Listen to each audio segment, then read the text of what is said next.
Assalamu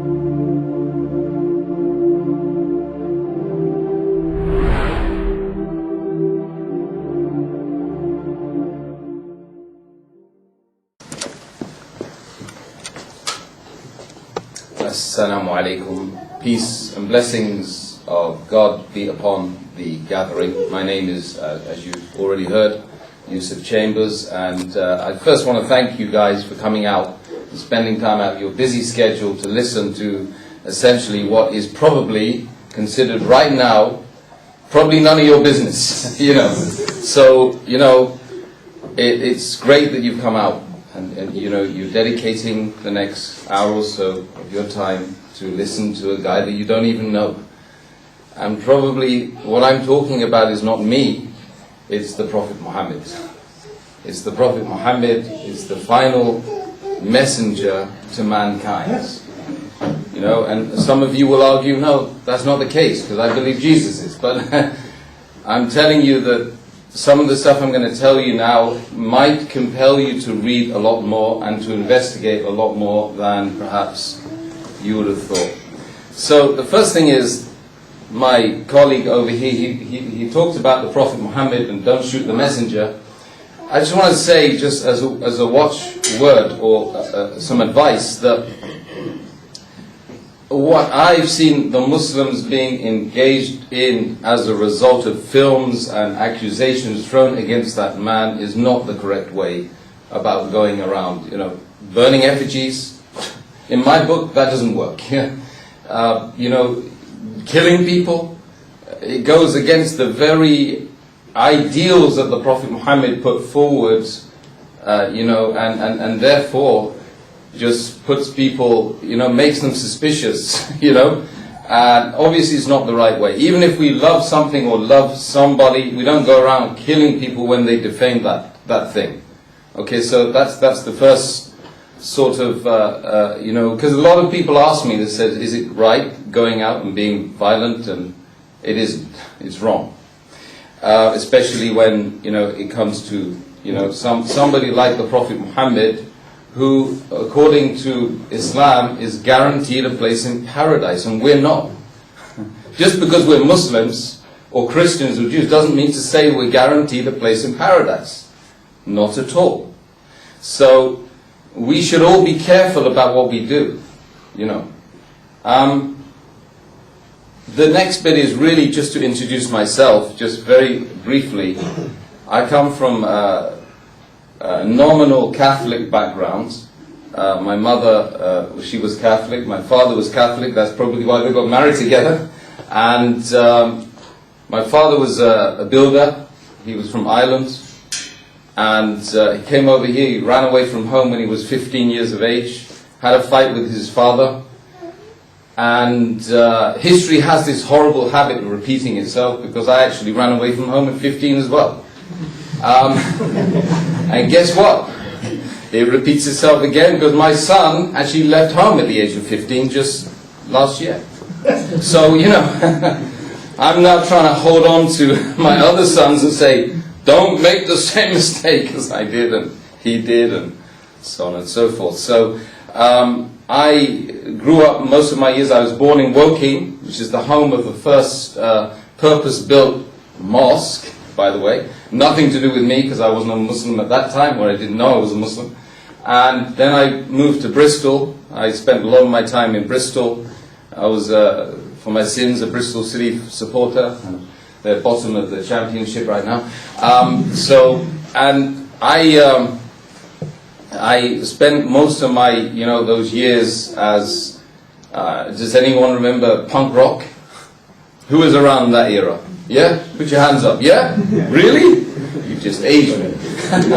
Okay, you know the score. So we were Sid Vicious and Nancy fans, and the Buzzcocks and the Damned and the Stranglers. Yeah, you remember those? Yeah, okay. So we used to hang most of the time, we were in town centre in Broadmead in Bristol, and we were just like, pretending to be, revolutionary. We weren't that revolutionary, not like most of the kids are doing it right now, but they've got a different type of genre, a different type of music, different type of stuff that they're doing. But I believe what they're doing now is worse than what we were doing then, right? it's getting worse. It's a cycle, but at the same time it seems to be progressively worse and worse. It's more and more violent, it's more and more inclined to disorder rather than order. There's kids that not obeying their parents. We've lost a lot. We've lost the spiritual path in Britain. And, it was something that led me to start to look. It took me 10 years. Actually 10 years. From the age of 15, from leaving home, to the age of actually 26. So it's 10, 11 years for me to find what I believe was a path to salvation, success, whatever you call it, So that's a little bit about me. Now, really, those 10 years were about the struggle. It was about struggle to find order out of chaos. It was about a struggle to identify myself and find out me, find the Tim Chambers, or as my mother would call me, Timothy if she was angry with me, Timmy if she loved me, and Tim if I was right in the middle, But, it was frequently Timothy, because she was always angry with me, because I wasn't listening, like lots of the kids around today, and lots of the adults as well. And the struggle for order was, it was constant. It was really, I just wanted to find order. I wanted to find a family, because I left that one family. There was lots of disorder. My father had left when I was I was just 4, and the last thing I said to my father was, my mum, she doesn't like you. So that was the last thing I actually said to my father. But then, about 8 years after I left home, I went to Ireland to go and find him. I had an address, Whitefields Farm, Mount Mellick. Yeah, that's just sort of northeast of Dublin. Dublin's fair city, where the girls are not pretty. No, it's very pretty actually. But so there I was, struggling to find my identity. So I wanted to find my father and see if he could help me with my identity. So I went to him and got to Whitefields Farm eventually. I went through J.P. Kavanagh, what do you call it? The guy who runs the abattoir. So I was worried about meeting him actually, and I went through the Gardaí, the police station there. So I went to the guy just to let you know, just as an anecdote to let you know what sort of a journey it was for me. And I said to him, said to the desk sergeant, I said, looking for this guy called Robert Chambers. Whitefields Farm. He said, Robert Chambers. He said, Robert Chambers. He said, do I know him? Of course I know him. And he said to me, well, he's an awful queer fellow, So I hadn't told him he was my father, right? Okay, he's an awful queer fellow, like. I said, well, he hasn't had a bath for about 10 years. He lives in a hedgerow. What have I done? Really wanting to find this guy. So, anyway, I go off and J.P. Kavanagh takes me up to this hedgerow, and he looks into the hedgerow. He calls, Bob! Bob! It's your young one! Out of the hedgerow comes this guy, black as the ace of spades, like, that's how they say. He comes out on a horse, a little old horse and a cart, and says, hey, that's got nothing to do with me, so get out of here. In other words, that wasn't my father. I'm very glad to say it wasn't my father anyway.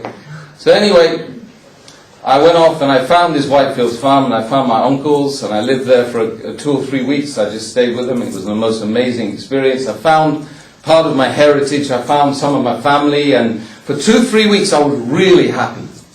I was on cloud 9, And as it happened, they phoned my father, who was living in Reading, just down the road from me. So I went home, and met my father for the first time in like nearly 20 years, And he didn't really help me to find myself, because he was particularly, unfortunately, an alcoholic.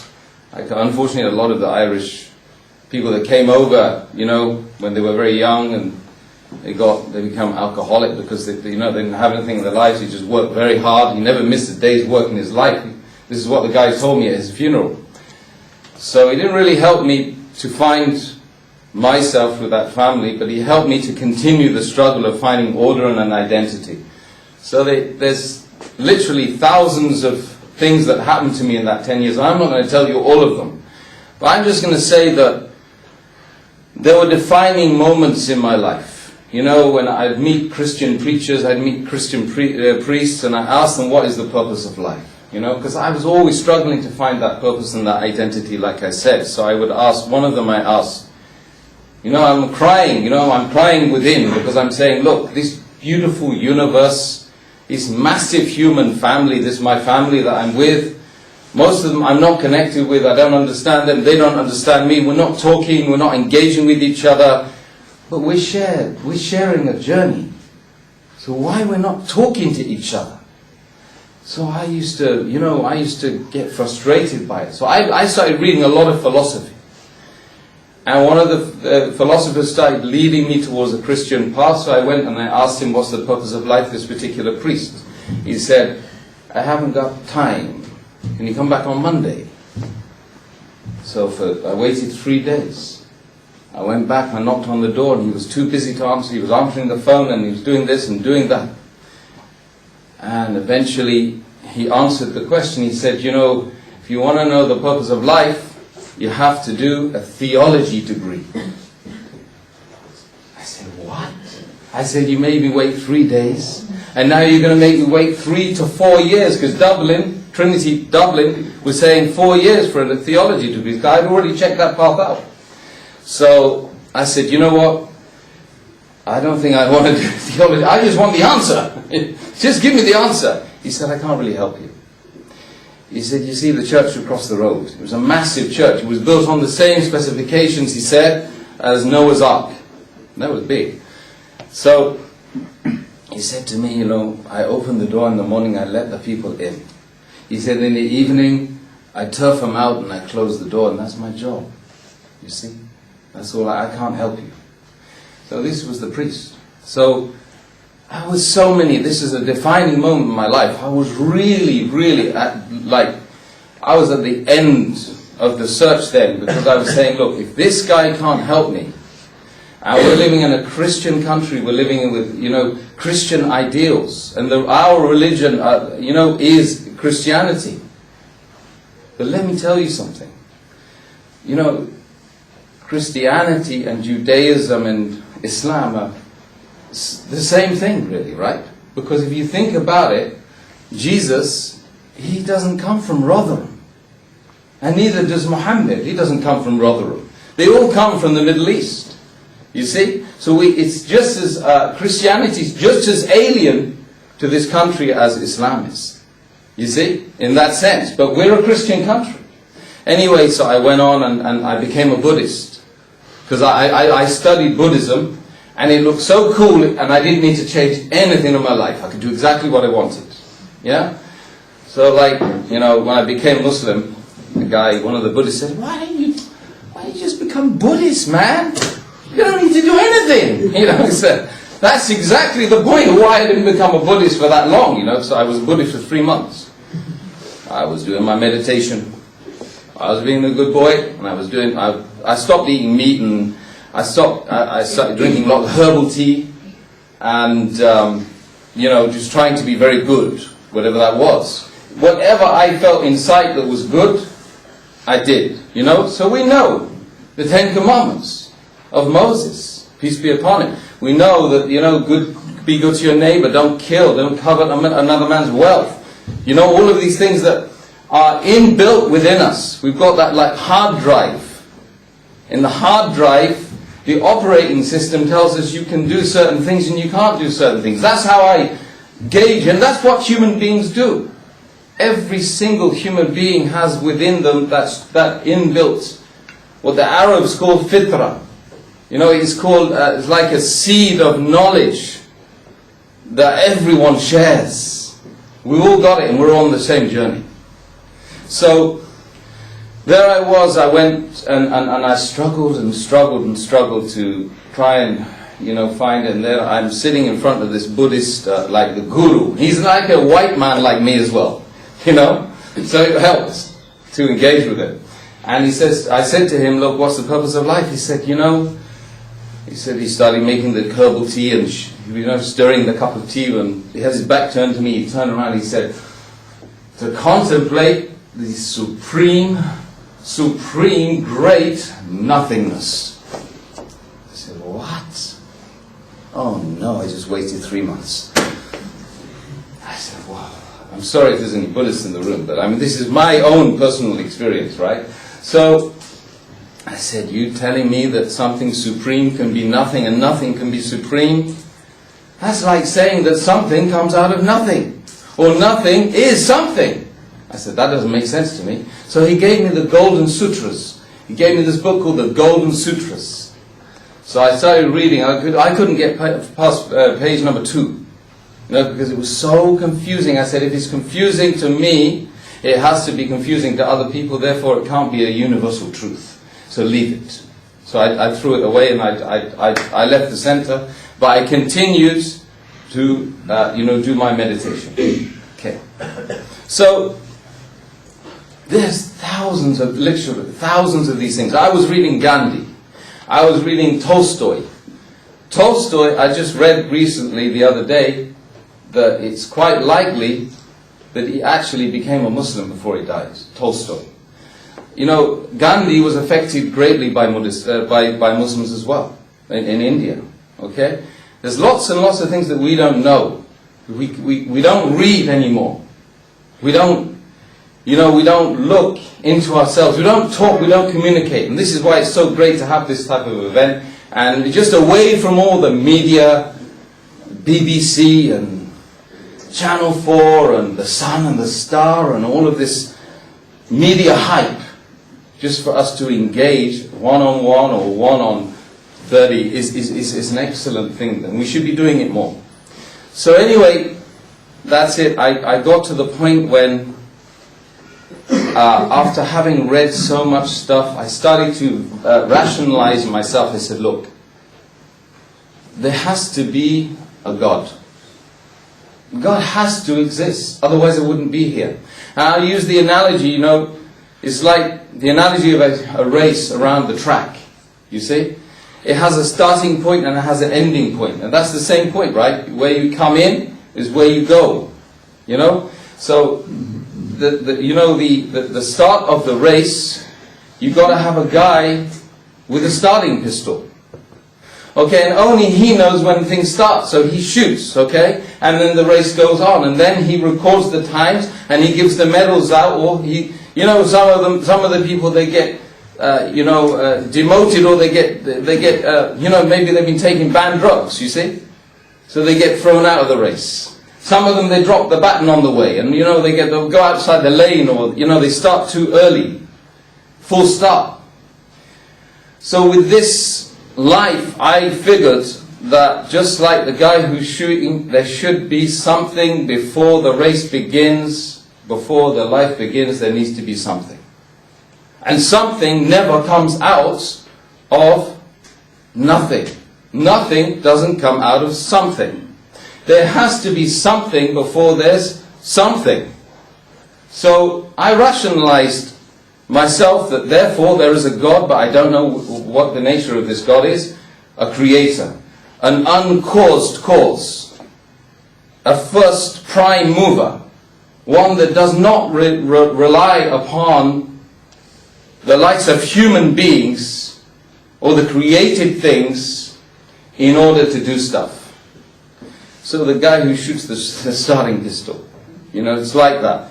Okay, so I also realized that having looked in the universe, I spent months and months and months of my life looking at the planets, looking at the stars, looking at the cosmology, looking at the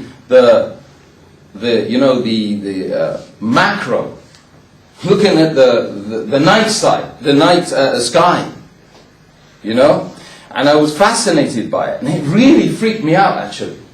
Because I'm here and I'm thinking, I'm a little dot in this little planet, which is another dot, and it's not even a dot on a dot you're talking about. You know, not even a speck of, it's not even a microbe on top of a tiny little hair. And then this massive universe with the nearest star is 4 light years away, and you would never get to that star. You're never going to get to that star, even traveling at the speed of light, because you can't travel at the speed of light anyway, because you're going to die straight away. You just implode on yourself. You die. So I'm thinking that's the nearest star, and there are stars within our galaxy which are 100 million light years away. I'm crying. Every night I'm crying.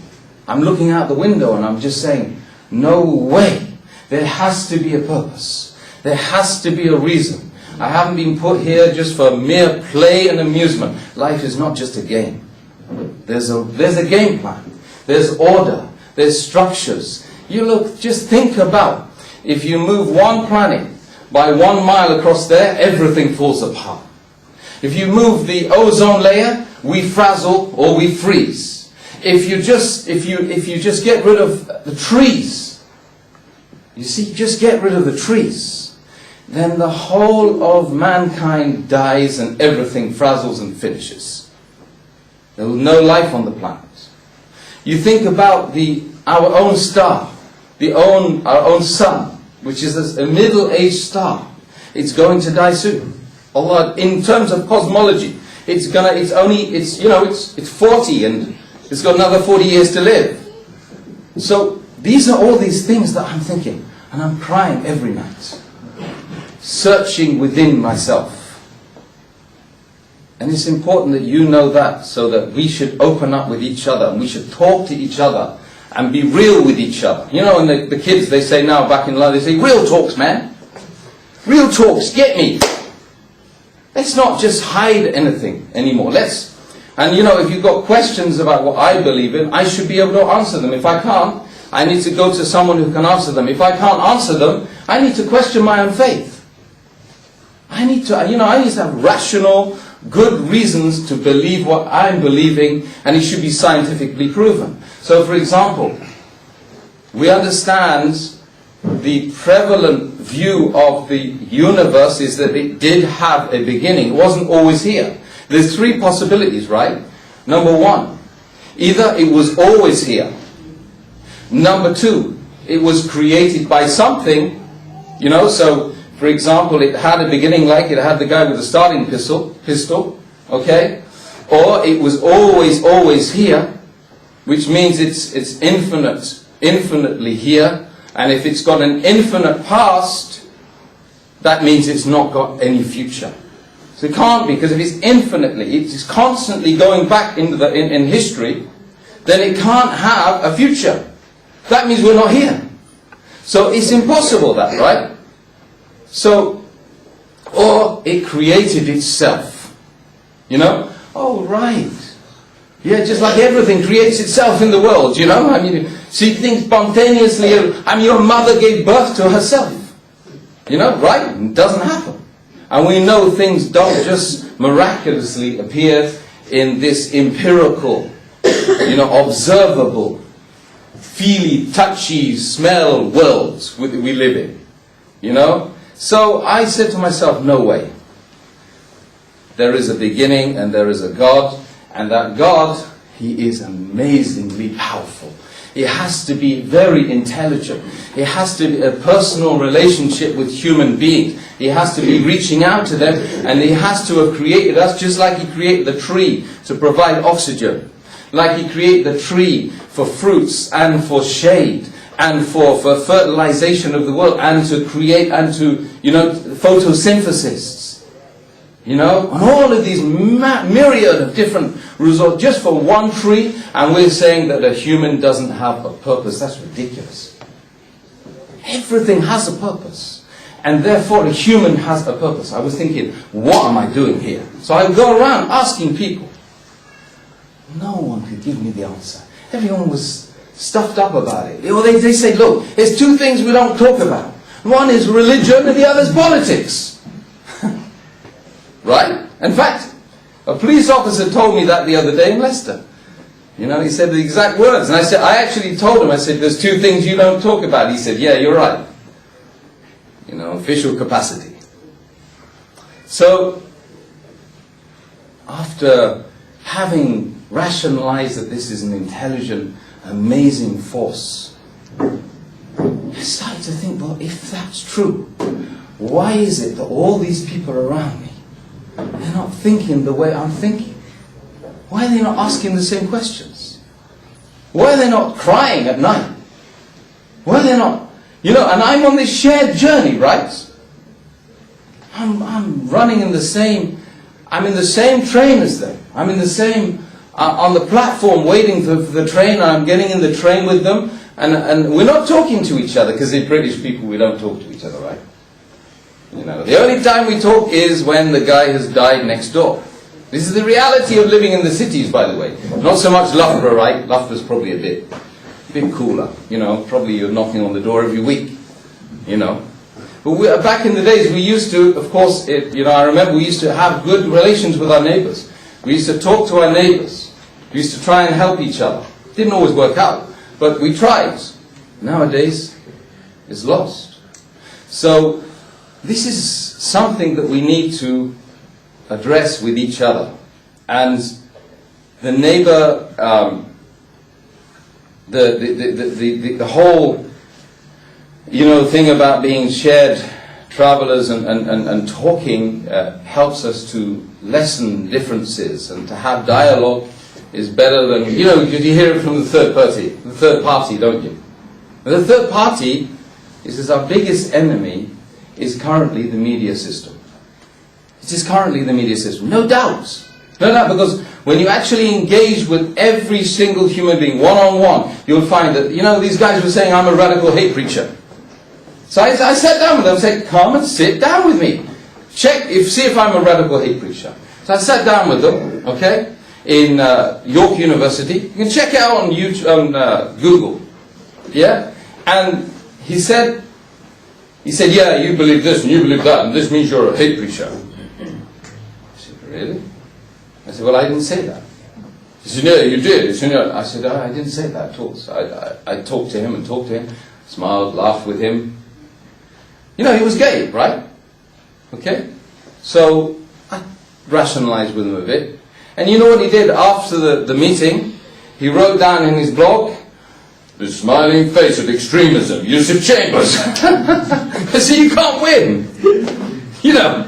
So, talking and dialogue is fantastic, but what about the real issues? The real issue is not about, where your son's going to university, or which football team you support, or, where we're going to buy the local groceries from. We're going to buy it from the local store, we're going to buy it from Tesco's or whatever. No, the real issue that we should be talking about is, what on earth are we doing on this planet? And actually what it is why should we ask why? Not what are we doing here and what's the purpose. Why should we ask why? Listen. Because, we know that we came into this planet on our own, and we will leave on our own. We will leave on our own. We know also that the reality of this world is it's a tough place to be. Regardless of whether you're a Christian, an atheist, an agnostic, a Muslim, whatever it is, it's a tough place to be. So why not we share our ideas, and maybe we come to an understanding and reason with each other. Better that way. Shared travelers. So I had, a hunch that we should look for a book of instruction. And at that time when I was looking, I could not find it anywhere. I was reading the Bible, and I was confused, because I looked into the Bible and I didn't know which one to look at. And then when I looked at the Jerusalem Bible I was reading, and then I needed to speak to Christians, but I couldn't find Christians who would explain the Bible to me at that time. Right now I could probably find a whole host of people that could, but, we talk to them a lot. And right now, I found it incredibly difficult to rationalize that the Bible is the universal book of instruction. I found, to my horror, that most people in this country don't even know the Bible at all. They call themselves Christian, but they don't know the Bible. They don't even know their own theology. My people don't know the theology of themselves. They don't know who Jesus was. So I had to find this book of instruction. So one day I had a girlfriend. She and I were sharing our lives together, and she said to me, she said, "Tomorrow don't come here." I said, "Well, what do you mean don't come here?" I said, "Boyfriends, girlfriends, they come here together, yeah?" That's what they do, right? They share lives and experiences together. So she said, "No." She said, "Tomorrow don't come here." She said, "It's got something to do with my religion, so don't play around." So I said, "Look, if it's got something to do with your religion, either your religion is wrong or you're not practicing your religion right. Because there's only two possibilities, right?" She said, no, you don't get it. She said, "Don't come diss my religion." Okay. So in the morning, I went to the Islamic Society. She was Muslim, right? And I knocked on the door and I said, "Look, I got this problem with this girlfriend of mine. She's kicked me out last night. What's it all about?" So the guy said, he's wearing a Saudi khutara, long beard. He said to me, "Hey, the girl not good for you, and you're no good for the girl." I said, "Now you're on it as well. She's kicked me out and you're saying that the girl's no good, but I love her and she loves me. Why is she..." Come on, man. Be real. So, anyway, he gave me this pile of books. And he said, "Read this lot, you'll understand." And so I read, and that was in the month of Ramadan. The reason why she had decided to come back to her faith, because people, they fast in the month of Ramadan, and then they repair the situations with God in that month. So at the end of, the beginning of that month, she started to fast, and then she kicked me out. So she didn't need me around anymore. And so long story short, I embraced Islam in that month because it was rational. The book the book of instruction, I believe, is the Quran. I believe it is because it has many scientific proofs, historical, linguistic proofs. I'll just give you one of the linguistic proofs. In Surah Al-Baqarah, which is chapter 2, in one of the early verses, number 22, Allah mentions that, He says in English rendition, He says that if you still don't believe that this book is from me, from God, then produce a verse unto it, like it. Okay? And the next verse is, "But you cannot." But you cannot. This was revealed 1430 years ago. In 1430 years, no one's ever produced a verse like it. And the incredible thing is, there's only two possibilities, right? Either the people did not want to produce a verse like it, or they could not. Thus proving that the Quran is the Word of God. So the first thing is, the Roman Empire came under siege by the Muslims, and they were defeated by the Muslims. The Byzantines, right? The Persians. The Christians in Spain. Within a period of 80 years. This is 80 years after the Quran is the death of the Prophet Muhammad. Peace and blessings be upon him. The Islam enters into these kingdoms.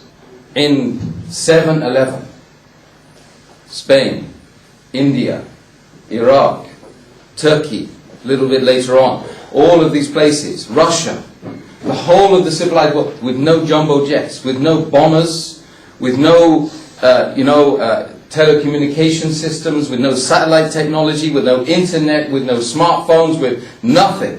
Men on horses with letters, going to Heracles, giving him the message, saying that there's only one God worthy of worship. And all the messengers that came to say that there's only one God worthy of worship, including Prophet Jesus, peace be upon him, John the Baptist, peace be upon him, David, Solomon, Isaac, all of the prophets, Moses, Abraham, the founding father of faith. So we believe that the Quran is miraculous because not one of those nations, not one of those empires, not one of those great civilizations in their own rights, was able to produce a verse like it, and therefore you cannot, means that it's a proven miracle. Just that one thing on its own. Then you have scientific miracles. You have linguistic miracles, historical miracles. Quran reveals that the Romans will be beaten in a certain period of time, and they're beaten in that certain period of time. The embryological proofs, the embryological narration within the Quran and the Hadith in the traditions of the Prophet, the writings of the Prophet, have been proven to be accurate today. The fact that the oceans, you know, the ocean, the sea, and the rivers, they don't mix, they have barzakh. There was a guy around our time in the 70s. Sister, you remember, yeah? Along with Sex Pistols and all the Buzzcocks, we had a guy called Jacques Cousteau. Jacques Cousteau was an oceanographic scientist. He discovered that the oceans don't mix with the sea, and there's a barzakh, there's a barrier between them. And you know, at the time I wasn't thinking so. It was only later I found out. But that was mentioned clearly in the Quran. There's so many other hundreds of thousands of things, facts that are written like this. And lastly, really because I've run out of time as usual, I'm labouring the half an hour, trying to extend it to 45 minutes and 1 hour as usual. That's Yusuf Chambers, by the way. The last thing really was the man and the mission. You've heard what other not yet Muslim or non-Muslim, I don't like the term non-Muslim, by the way. I don't like that. I think it's a bit of a cuss, to be honest. Because Muslim, I believe we are all Muslims. I believe we are all Muslims, but we left Islam. Because, you know, all it is mu Islam. Mu is the verb. You put in front of Islam. Islam is to submit your will to God. So we're all Muslims, right? If we really believe in a God and we're submitting our will to God, it's only that we're lapsed. We just lapsed. Just like my mother and father were lapsed Christians. And we also believe, according to the Hadith, that original Christians, the original Jews and the original Muslims, they will be in paradise. Original ones. The ones that really loved Jesus and really obeyed God. They really loved Moses and they really obeyed God. They will have a piece of the paradise.